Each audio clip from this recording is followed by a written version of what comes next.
আসসালামু আলাইকুম প্রিয় শিক্ষার্থী বন্ধুগণ, সবাই কেমন আছেন? আশা করি সবাই অনেক বেশি ভালো আছেন। আজকে আপনাদের সামনে নিয়ে এসেছি চমৎকার একটি টিউটোরিয়াল।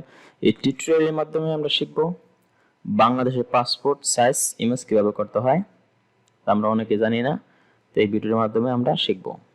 আপনারা যদি ভিডিওটা শুরু থেকে শেষ পর্যন্ত দেখেন, আশা করি আপনারাও পারবেন। তো চলুন কথা না বাড়িয়ে শুরু করা যাক। তো এখানে আমার ইন্টারফেসে একটা ইমেজ ওপেন অবস্থায় আছে। আমি এটাকে এখন পাসপোর্ট সাইজ করব। তো প্রথমত আমি এখান থেকে বন্ধুগণ আমি কুইক সিলেকশন টুলটা সিলেক্ট করব। এখান থেকে দেখতে পাচ্ছেন বন্ধুগণ, এখানে মাউসের রাইট বাটন ক্লিক করুন, কুইক সিলেকশন টুল।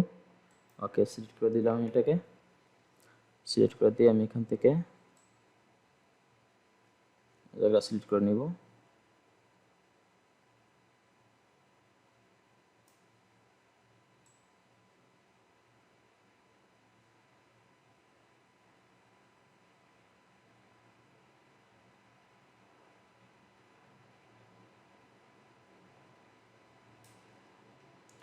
ওকে, দেখতে পাচ্ছেন বন্ধুগণ, এখানে আমার ইমেজের ভিতরের অংশটা সিলেক্ট হয়ে গেছে।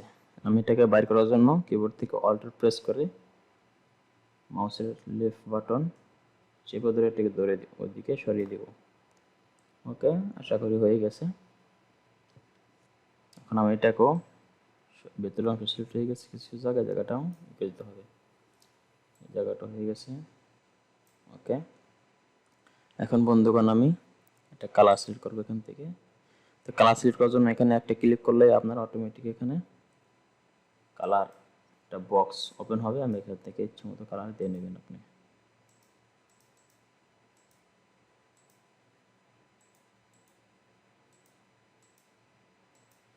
তো আমি কালার দিতেছি। এখন কিবোর্ড থেকে কন্ট্রোল ব্যাক স্পেস, এটা কিবোর্ড থেকে কন্ট্রোল ব্যাক স্পেস চাপ দিলে আপনার ব্যাকগ্রাউন্ডে যে কালারটা আছে ওই কালারটা এখানে সিলেক্ট হবে। আর কিবোর্ড থেকে অল্ট প্রেস করে ব্যাক স্পেস প্রেস করুন, আপনার ফোরগ্রাউন্ডে যে কালারটা এই ফোরগ্রাউন্ড কালারটা এখানে সিলেক্ট হয়ে যাবে। তাই সিলেকশনটা উঠে দিতেছি কন্ট্রোল ডি প্রেস করে। ওকে, এখন আমি এটাকে সার্চ করব। চলে যাক ক্রপ টুলে বন্ধুগণ। ক্রপ টুল, মাউসের রাইট বাটন ক্লিক করুন, দেখতে পাচ্ছেন ক্রপ টুল। ওকে, আমি ক্রপ টুলটা সিলেক্ট করলাম। সিলেক্ট করে এখানে খেয়াল করেন বন্ধু, এখানে কিছু সেটিং করতে হবে আপনাদেরকে।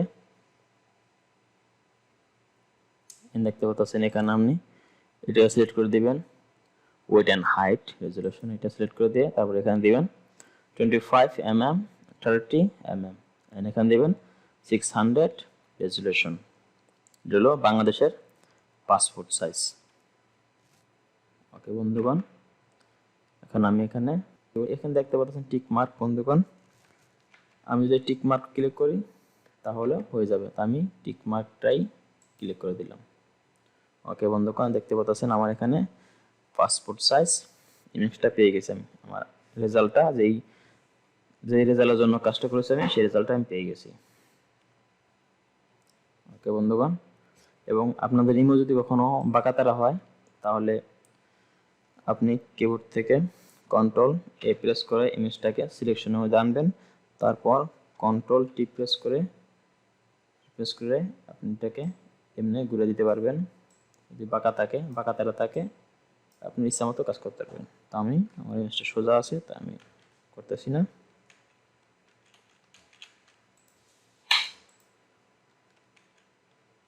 ওকে, তো বন্ধুগণ আজকে এই পর্যন্তই। ভিডিওটা যদি ভালো লাগে থাকে অন্তত একটা লাইক দিবেন এবং সাবস্ক্রাইব করে এই চ্যানেলের পাশে থাকবেন, কারণ এই প্রতিনিয়ত এই চ্যানেল থেকে গ্রাফিক্স রিলেটেড টিউটোরিয়াল আপলোড করা হয়। আপনারা এই চ্যানেলের সাথে থাকলে আশা করি অনেক কিছু শিখতে পারবেন। আজকে এই পর্যন্তই। সবাই ভালো থাকবেন, সুস্থ থাকবেন। আসসালামু আলাইকুম।